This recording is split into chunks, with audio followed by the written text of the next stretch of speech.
Welcome back, gamers. Casual Duelist here. It is day 3 of us going over a different Final Fantasy Commander Precon every day. Today, we are getting with the Final Fantasy X Counter Blitz deck. And this is probably the easiest one to pick up out of the whole bunch. I know I didn't rate yesterday's deck, but it was about the same as the first one. I'd say ease of picking up and playing would be 6 out of 10. This one starts off with colors I really enjoy, blue, white, and green. Because again, white does do some control-y bits. Blue has the ability to say no and bounce stuff. And green is a little rampy, but put it together, you get a pretty fair color combination. The way that Titus works here is at the beginning of combat on your turn, you may move a counter from target creature you control onto a second target creature that you control. Which is fun, because the whole thing about this deck is playing around with counters and having fun. The second effect is Cheer, and it states, whenever one or more creatures you control with counters on them deal combat damage to a player, you may draw a card and proliferate. Proliferate meaning that you're going to be able to go ahead and pick and choose of all the counters on the field, yours, your opponent's, all of them, which ones increase and which ones stay the same. So again, pretty cool character, and again, like I said, I love the color combination. So he's our commander. Yuna is going to be sort of like the lieutenant, the second in command. She's the same color combinations. She's going to cost generic 1 more. Her ability, Grand Summon, allows tap, add 1 mana of any color. When you next cast a creature spell this turn, that creature enters with 2 additional 1/1 counters on it. So again, just right there, she's going to cheat in some extra power and really get you going as far as cool effects. Additionally, whenever another permanent you control is put into a graveyard from the battlefield, if it had 1 or more counters on it, you may put that number of 1/1 counters on target creature. Now, here's what they're not telling you. She's a summoner. This set is full of summons. In fact, I think that this Precon may, in fact, have the most saga monsters that are like summons.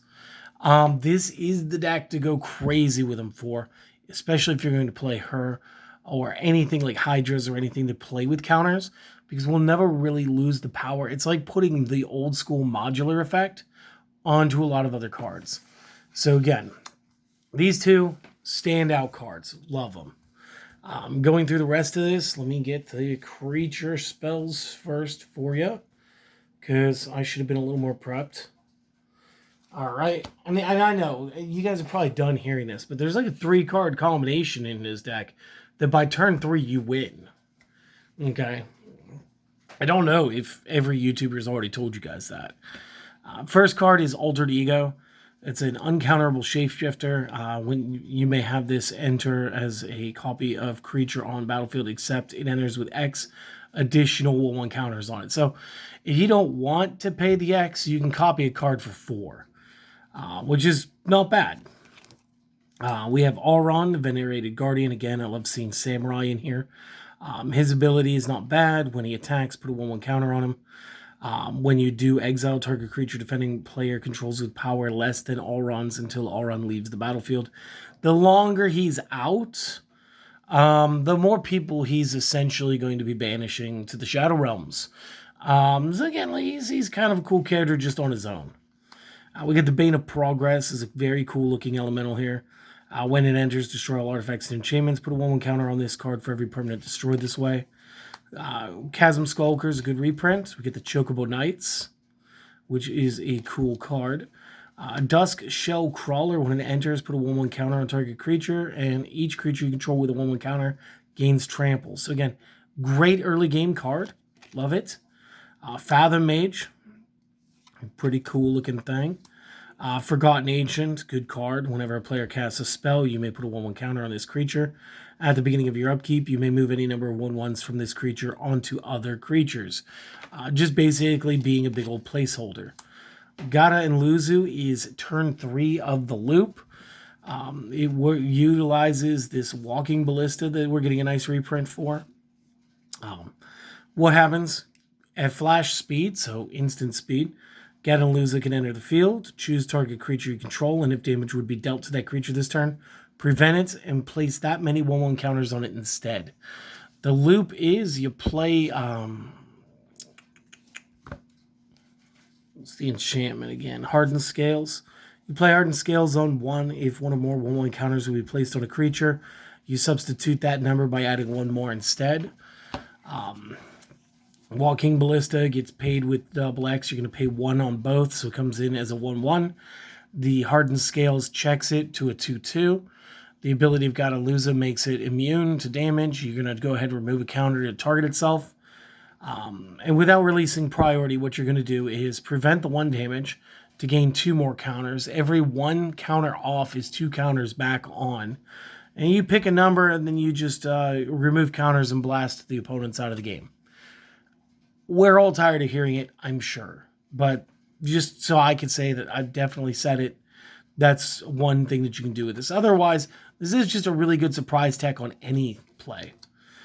Generous Patron's a good card. Grateful Apparition. Gyre Sage. Tap, add green for each 1/1 counter on this creature. So again, the way that we can go ahead and keep doing this. Evolve. Whenever a creature you control enters, if that creature has a greater power or toughness than this card, put a 1/1 counter on this creature. So anything with Evolve just keeps getting stronger, which means our mana dork gets better. Incubation here. The Incubation Druid. Tap, add 1 mana of any type that a land you could control would produce. It's sort of like Exotic Orchard, but for your own cards. If this creature has a 1/1 counter on it, add 3 of that type instead. And for the adapt cost of 5, you could adapt 3, meaning that if it has no 1/1 counters, you can start by giving it those 3 counters for that cost. Which would then get it up to being, I don't know, a 3/5 that produces 3 mana. Which is nice. Kimari Valiant Guardian. Lord Jiskel Guado. Lulu the Stern Guardian. And, I mean, we should probably have a talk about Infect when we're talking about this card, because for 4, we can just proliferate whenever we want. I get it. We're building tokens over here. That's why this deck is the easiest one to build, to play. That's great. Whenever an opponent attacks you, choose a target creature attacking you. She's going to put stun counters on them. So, I mean, again, you can permanently stun some cards. But it is what it is. Broodmoth. Maester Seymour. Owaka, the Traveling Merchant. Rampant Rejuvenator is pretty cool. Reku rounds out the team of Yuna and Titus. Scholar of New Horizons, pretty good card. Shalinda. Sin, and I want to say this was actually the big bad guy for the game. Correct me if I'm wrong, but I do think that this is like the whole reason Yuna needed people to help her, and the whole reason Titus basically wants to fight is to fight against Sin. And it's great to see him in here. We get a couple summons. We've got Ixion, we've got the Magus Sisters, and we've got Valifor, and we've got Yojimbo. Which is cool, because again, I keep saying I love Samurai, and here it's a Saga Samurai. Dragon-wise, we get the Sunscorched Regent. We also get the Tireless Tracker. Love this card. I had one way back during, I think it was Innistrad. Trommel, Seymour's Butler. Good stuff. Waka, Devoted Guardian. Like I said, he's pretty cool. And then, of course, the Walking Ballista. Just great card. And again, if you do find yourself with any deck that creates infinite mana, like maybe you're using some of the Mirror, and you're doing a big old artifact build, this could come in handy there too, because if you can get infinite mana, you can also give it infinite counters that way as well. So there is that. That is the creatures. Moving into the instants. I'm going to do the instants and sorceries together, since there's, I don't know, marketably less with this one. It starts with an Offer You Can't Refuse, which is a cool little card. We get Destroy Evil, little modular build. Endless Detour, not too bad. Inspiring Call, this is pretty good. Draw a card for each creature you control with a 1/1 counter on it, and they gain Indestructible for the turn. This could stop an entire board wipe while giving you more advantage to go ahead and return the play. Path to Exile, love the art on this one. Protection Magic is pretty cool. Going into Pull from Tomorrow, love the art. Yuna's Whistle, Collective Effort. Again, this one's got Escalate. Pay this cost for each mode chosen beyond the first. You can escalate the effect to being all 3 if you'll tap 2 people out. And then you can get all 3 effects, which is pretty cool. The Damning Verdict, destroy all creatures with no counters on them. Again, it's sort of a cool board wipe because what it's doing is it's realizing that we are trying to make counters. So that's good. Farewell. Choose one or more. So it's modular. The high cost is what it is. And again, I do appreciate the fact that it says exile instead of destroy. So that's even better. Cool art for the Farseek. Promise of Loyalty. 3 visits. Looking nice. And Yuna's Decision. So again, not too bad there either. Moving into enchantments, they've got Bread for the Hunt, which isn't too bad. Fight Rigging is pretty fun. Hardened Scales, again, this is pretty basic. Like if you're going to play this deck, just because it's counters, you're going to want that. It just so happens that they gave us a whole combo in here.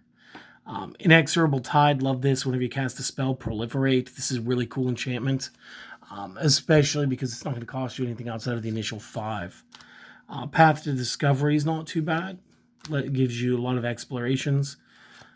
Sphere Grid, pretty cool. Summoner's Sending.